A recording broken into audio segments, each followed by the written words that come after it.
69 seconds. That's how long Conor McGregor lasted on July 11th. 5 years of buildup, the biggest live gate in UFC history, a global comeback tour, and it ended in 69 seconds when he threw a flying kick and his own knee gave out right underneath him. He couldn't last 69 seconds, but Nikita Hand lasted 7 years. 7 years of Garda interviews, of a prosecutor telling her there's no reasonable prospect, of masked men in her bedroom, of a courtroom where a millionaire's barrister called her a liar and a fantasist. 7 years to get 12 strangers in Dublin to say out loud the thing that she'd been saying since the first hour, that Conor McGregor had raped her. So no, this isn't an episode about a fight. This is an episode about the 7 years, about what it took, what it cost, and who kept handing him the microphone anyway.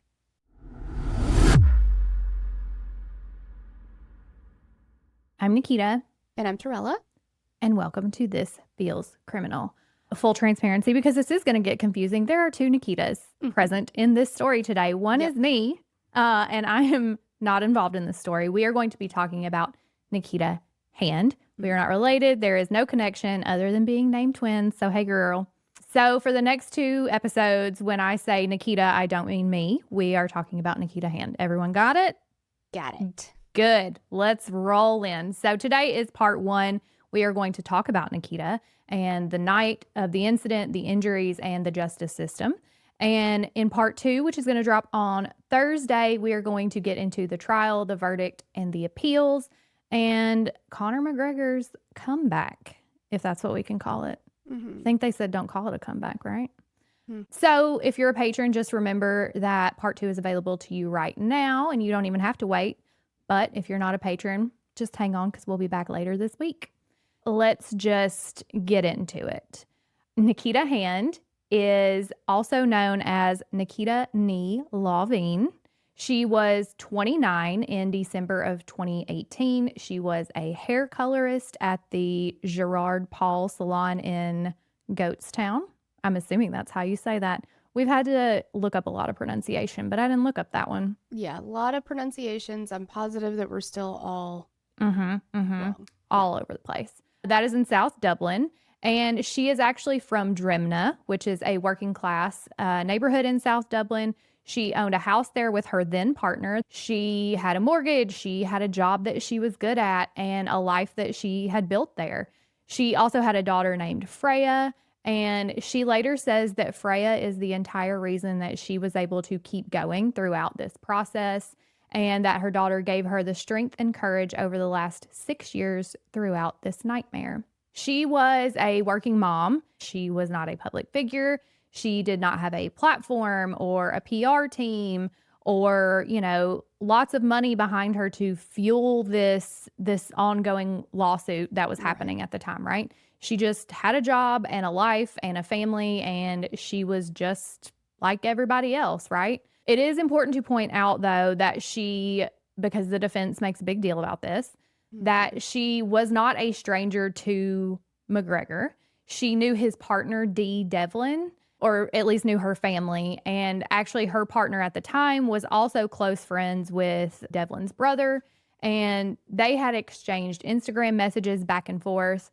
But as far as we can tell, they had never actually met in person prior to this incident, but they were aware of each other, I guess is a good word. They were at least in the same kind of circle, if you will. And if they had met in passing, they weren't like hang out together, contact each other on a normal basis kind of thing. Yeah. On December 8th and into the 9th in 2018, Nikita and her colleague Danielle Keeley are out at a work Christmas party. They are drinking, and it is confirmed in court that they were taking cocaine, which I thought was an interesting way of saying that. Like, here we don't say taking cocaine. No. That makes it sound like you're taking medicine. I don't know. They were doing coke. Yeah, they're doing coke. Doing coke, probably in the bathroom, because I hear that's where you do it. I do have a cross stitch that says, please don't do coke in the bathroom. Please don't. We're just going to go ahead and throw that out there. That is confirmed. She testified to it. He testified to it. That's what happened. But we're also going to point out that being drunk, being high, does not equal consent. And we're not going to sidestep that like it's some sort of secret and pretend that that wasn't what was happening. Mm-hmm. So around midday on the 9th, McGregor and his friend James Lawrence end up picking up the two women from the salon. They are in McGregor's car. It is driven by his security staff, and CCTV shows all four of them going into the Beacon Hotel penthouse at about 12:35 p.m. Okay, so now we're going to get into the account of that night based on testimony, okay? Mm-hmm. So Nikita Hand testified that she told Conor McGregor, in her own words, she said in a nice way, that she wasn't comfortable. She knew his partner's family. She was on her period. She was wearing a tampon. She said she would never have sex on her period. And she said that she was there to just party and have a good time. And it sounds like from the testimony that he was coming on to her, he was making advances, and she was saying, no, thank you, I'm not comfortable with that. It gets to the point, if you have to tell a man, first of all, that you're not in a relationship with, and there wouldn't be a reasonable expectation of intimacy anyway. Mm-hmm. If you're telling that man, hey, I'm on my period.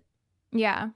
That means we've escalated past the point of you're not taking no for an answer. Because, exactly. I mean, maybe she did lead with that. I don't know. But I would think that's probably not something that most women would lead with right to a stranger without saying just simply, no, thank you, I'm not interested first. No, that's not what I'm here for, whatever. If it gets to the point where you're telling him that you're on your period, then you're really trying to get him. Yeah.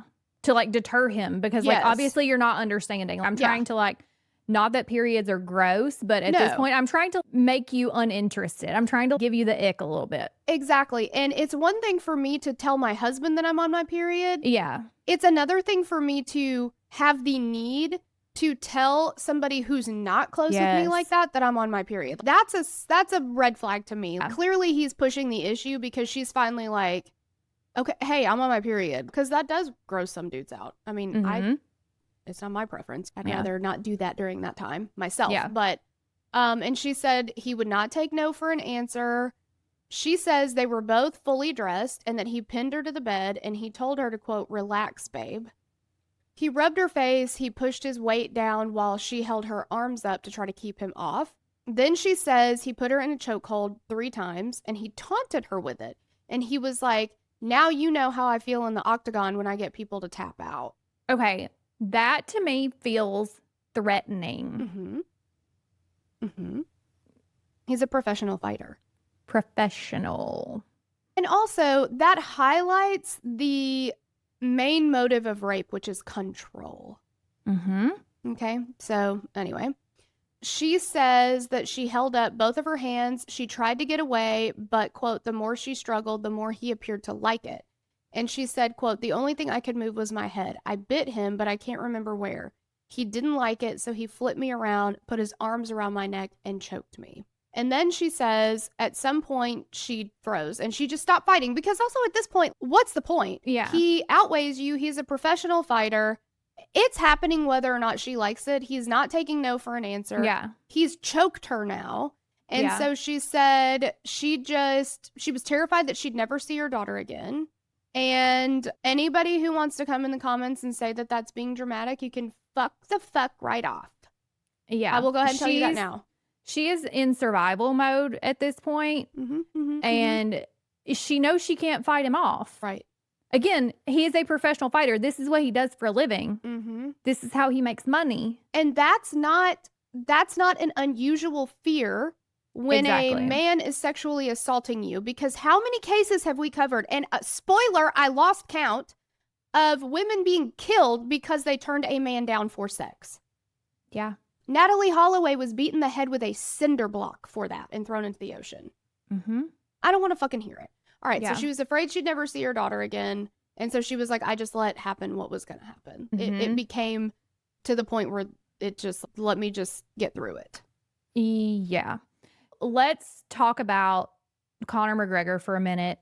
We're going to go through his, we'll call them accomplishments. This is not meant to praise him, anything like that. This is meant to demonstrate to you what she was up against, to give you the full picture of the person that is pinning her down, choking her. Okay. He is a professional fighter whose entire trade, obviously, is to get someone to submit to them physically as quickly as possible. He knocked out Jose Aldo in 13 seconds, which is still the fastest finish in UFC title fight history.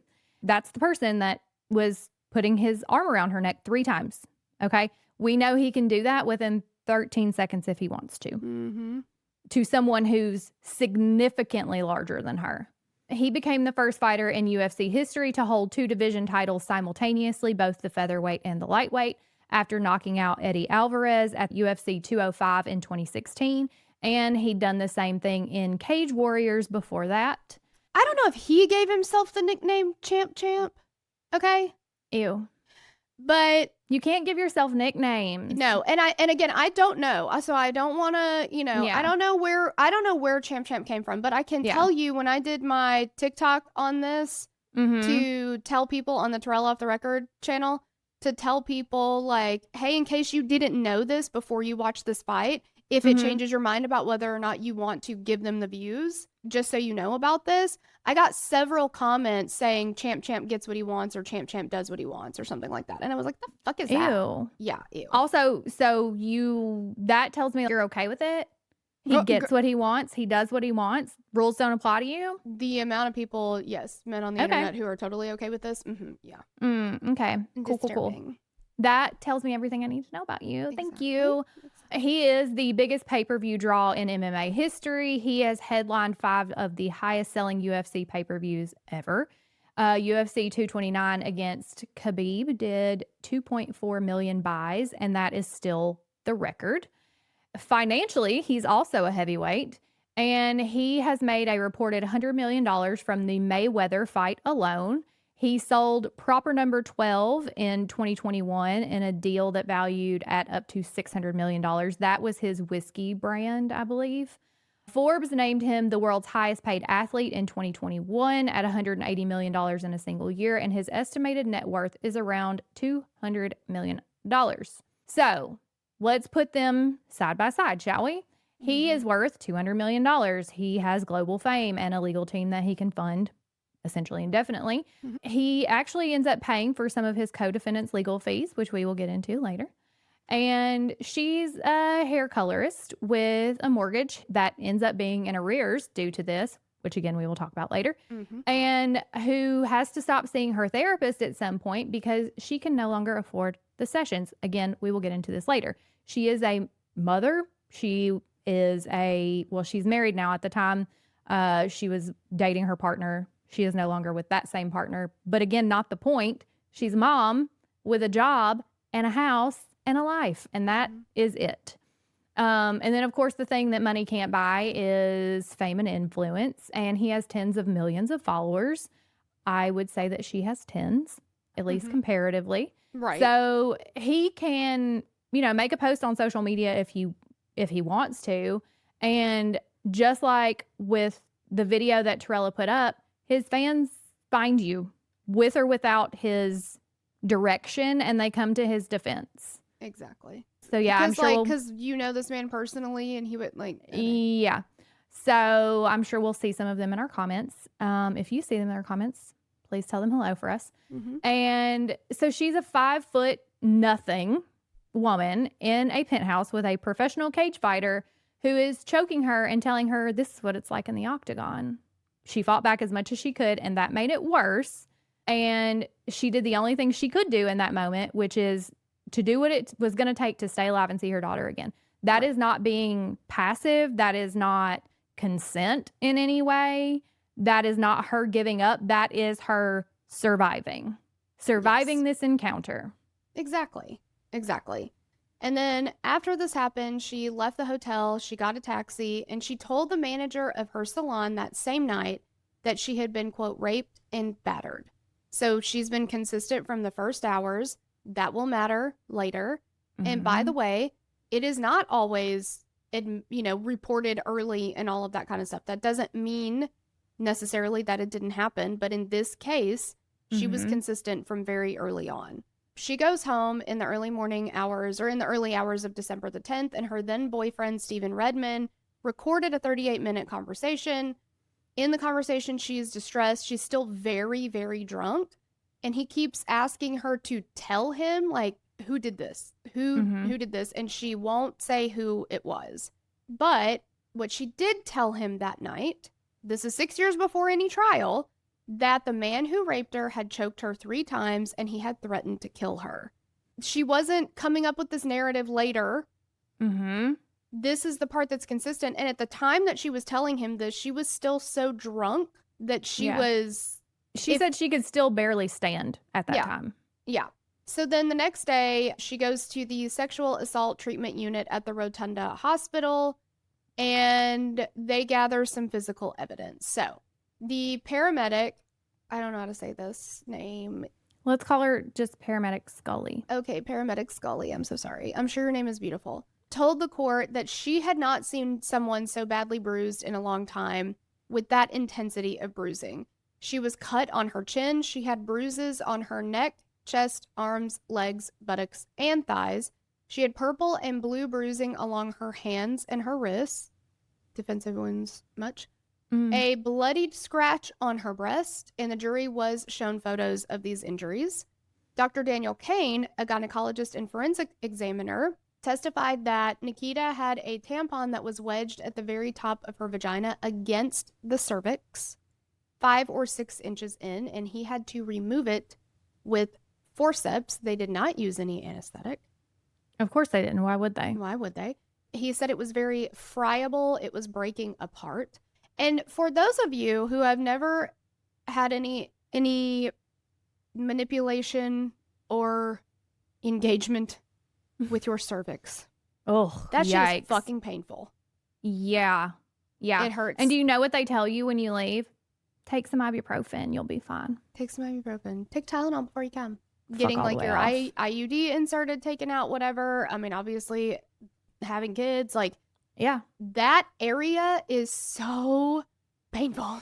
It is so painful. So and they're just like, walk it off. And it's real far up there. So for that tampon to be wedged there and, oh my God, I just And breaking apart.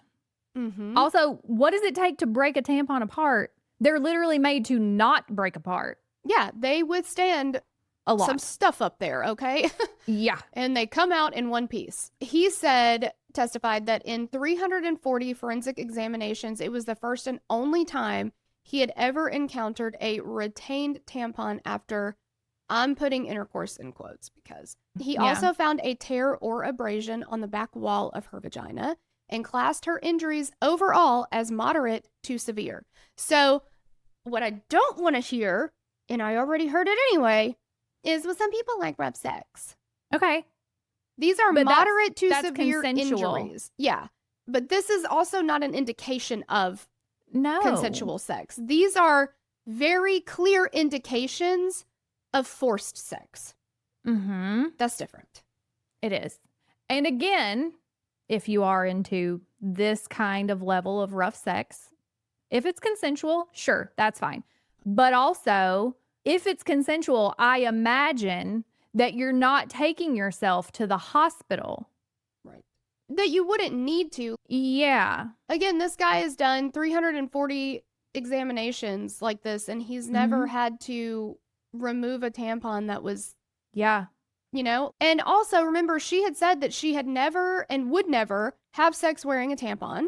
And so the position of that tampon is physical evidence consistent with something being done to her, not a consensual encounter. But Conor McGregor's answer to that under oath was, quote, there was no tampon when he was present. Did he look?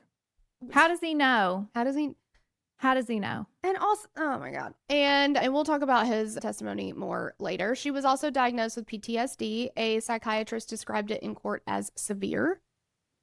That's a clinical expert testifying with a diagnosis.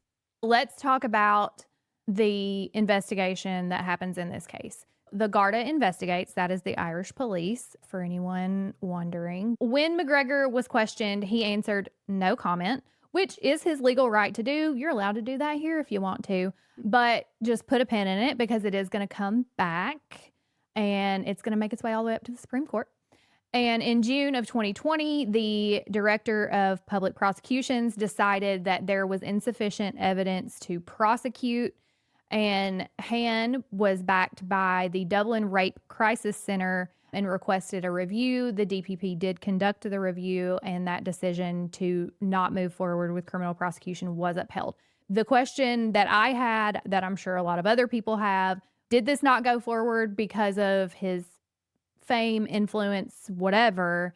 And we want to be clear about that. The DPP explicitly addressed it, and she assured Nikita in writing that McGregor being a well-known figure was not a factor in her decision, and we are not here to insinuate otherwise. That is a conspiracy, and we are not going to perpetuate it. Her stated reasons for not moving forward were that the criminal standard is beyond a reasonable doubt, and that she saw no reasonable prospect of conviction. She cited issues with the corroboration of Nikita's account, the volume of alcohol and cocaine that had been consumed, and CCTV evidence.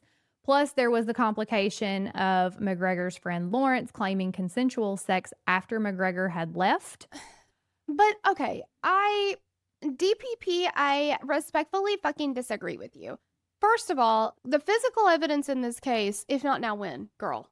True. Nobody gets, not nobody, but it's rare to get this much physical evidence that quickly after. Yeah. And I mean, I think no reasonable prospect is hyperbole a little bit. I think it's unlikely to get, it's harder to get a rape conviction. It is. And I don't think there was no reasonable possibility. I think you're right. I think there was some physical evidence for sure. I think the CCTV footage and a jury hearing about the drug and alcohol consumption were probably big factors in choosing not to go forward, because those two things are hard to overcome, because we know, despite what we like to say, we don't believe women. We just simply don't. We want them to prove it on video with someone else present. And then, even then, we're still like, but was it an AI deep fake? Did that really happen? And what were you wearing? And also, and I know you said no, but did you say it like you really meant it? And how many times did you say, did you say it strong enough? And and just to be clear, because I know that there's going to be people leaving comments like this too. When we say believe women, what we do not mean is believe everything anybody says and don't investigate it. Just assume it's all 100% completely true. What we mean by believe women is take it fucking seriously and investigate it. That's what we're asking for. Actual, real investigations into these claims. Because again, and we're going to talk about this later, but false reporting is very rare. So what we want to say is, if I saw Pre-K Pause do a video like this. Mr. Williams. Yes. And Shout out Mr. Williams. We love you. We love you. He was like, there's not an issue if somebody were to call and say somebody broke into my home. Do the police show up or do they not? They show up. Yeah. Sometimes is that falsely reported to for whatever reason? Sure. Yeah. But still, when somebody says somebody broke into my home or somebody's breaking into my home, the police still respond. That's all we're asking for. We're just saying that when a woman says I was raped or I was sexually assaulted in some way, that the police respond and do an actual investigation. That's not what we have right now. Yeah, agreed. Again, they looked at the fact that all parties were intoxicated. Nikita has some memory gaps, which she does admit to on the stand. They factor in that she knew him, which again, what does that have to do with fucking anything? Nothing. Most women, most people, because rape happens to men too, most people are raped, sexually assaulted, abused by someone they know. It's abducted. Very rare that it's a random stranger on the street. Yes. Very rare. Yeah, she knew him. Okay. Yeah, so okay. And they also factor in the contested consent. So his version was yes, it was consensual. Her version was no, it's not. They say the CCTV footage is ambiguous. Again, none of these are what I would say are uncommon factors based on how these things are investigated. But whatever. Mm. Interestingly, though, the Dublin Rape Crisis Center estimates that only about 14% of the rapes reported to the Garda ever go forward to trial. And research has found that cases fitting the, quote, stranger in the alley stereotype get prosecuted. And the 2/3 of rapes committed by someone that the victim knows in private after drinking are the ones that typically fall through the cracks. So she was ripe for not being prosecuted. Did this go away because he was famous and influential? That didn't have to be the case. All the factors were stacked against her to begin with. Yeah. So, yeah, he didn't, whether he was influential or not in this case, I don't think it mattered. Just based on the facts and circumstances of what happened, I doubt she would have gotten a criminal trial regardless. Right. But again, just because there's no, quote, reasonable prospect of conviction does not mean that the events did not happen. It just means that the state did not believe that they could clear the bar of reasonable doubt, basically. And those are, again, two wildly different things. The state didn't say it didn't happen. What they said was, we don't think we can prove it and get a conviction. But people online and people in the public hear, well, they didn't prosecute him, therefore it didn't happen. And that, in fact, is not true always. Right. Now we get to October 2020.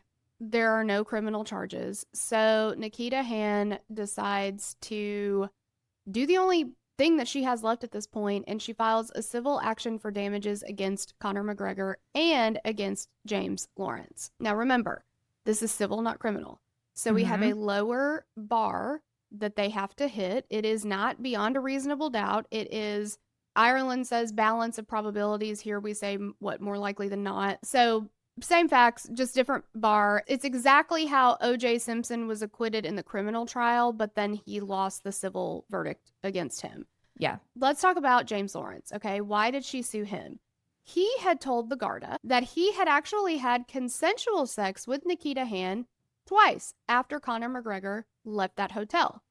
And she's like, I don't remember that at all. And that feels like a made-up story. And so her lawyers argued that this is character assassination by proxy. What it felt like was that James Lawrence was trying to insinuate that Nikita Hand is just promiscuous and she was just fucking everybody that night. So how could Conor McGregor have raped her? Okay, first of all, even if I sleep with 14 people in one night and I am, quote unquote, promiscuous, doesn't mean I can't be raped, because if there's one of those 14 people that I don't want to sleep with that I say no to, that's still rape. That doesn't negate the other 13. No, it surely the fuck does not. And the jury then heard that McGregor was paying Lawrence's legal fees. Now, while she's going through all this, here's what upsets me so much. Well, a lot of it upsets me so much. Yeah, I was going to say, this is the thing. But it fucking pisses me off. Yeah. She left her job as a hairdresser. She couldn't work. Her relationship that she was in before this ended months after the incident. Her mortgage fell into arrears, like we've already talked about. She had to stop seeing her therapist because she couldn't afford the sessions. Over 4,000 euros out of pocket on GP, pharmacy, and psychotherapy. So look, we always talk about this, the ripple effect, the life sentence, okay? Because when somebody is attacked like this, they have to live with that the rest of their life. They have to live with what happened to them, the victim blaming and the shaming and all of the things that happen. And there is a psychological toll that it takes on people. And it took her career, her home, her relationship. It took away the therapy she needed to get through it because she couldn't pay for it. And the man she's suing is worth $200 million. And before anybody tries to come in our comments and say, well, rape allegations ruin men's life. No, they don't. Where? It didn't change anything for him. I mean, yeah, he went to court and blah, blah, blah. But realistically, he still had his job. He still had his family. He still had his house. He still had his friends. Yeah, he didn't even lose if he needed therapy, which he probably does. Yes, he does. And I'm assuming he's probably not getting. He could have still gone to that if he wanted to. Exactly. And he didn't even lose they were not married yet, but he'd been with his partner, Dee Devlin, for years and years at that point. They already had one kid. She was pregnant with the second one the night that he decided to go out and spend a bunch of time in a hotel room with women that he obviously planned to have sex with. And then got told no and raped her anyway. She's at home pregnant with their second kid, and I believe they got 4 kids together now, and they just got married last year. You didn't even lose that. Yeah. So anyway, Yeah. there's all kind of pretrial litigation. Again, this thing drug out for years and years before it finally hit trial. So Yeah. the trial was set for November 2024, and that is nearly 6 years after the incident in that hotel room. And then we get to June 14th, 2024. 5 months before trial, it is the middle of the night in Drimna, and a group of men in balaclavas break into Nikita Hand's house. They smash the front windows, they get all the way into her bedroom. Her partner drives them out, and he's stabbed while doing so. And in another room, her daughter, who is still a child, gets on the phone with 999, which is what we would call 911 here. And they are gone before the Garda arrived. And here's the part that is going to keep you up at night. To this day, nobody has been publicly held accountable for that night. Hand's own lawyers went out of their way to tell the judge that they were not saying that McGregor had anything to do with it. But what they did say on the record was that it wasn't random and that it came from some of his supporters. He's got some vigilante supporters, guys. I'm sure they're going to be in our comments. Again, hello. She sold the house that she had lived in. She moved. And 5 months later, she was bruised, broke, terrified, and out of therapy that she could not afford. Nikita Hand walked into the high court anyway and sat down across the room from Conor McGregor. What happened over the next 12 days, the recording, the tampon, the comment from the taxi driver that you're not going to want to miss, and the moment that Conor McGregor's mask slips in front of a jury is what we're going to tell you about on Thursday. We will see you then. Bye. Bye.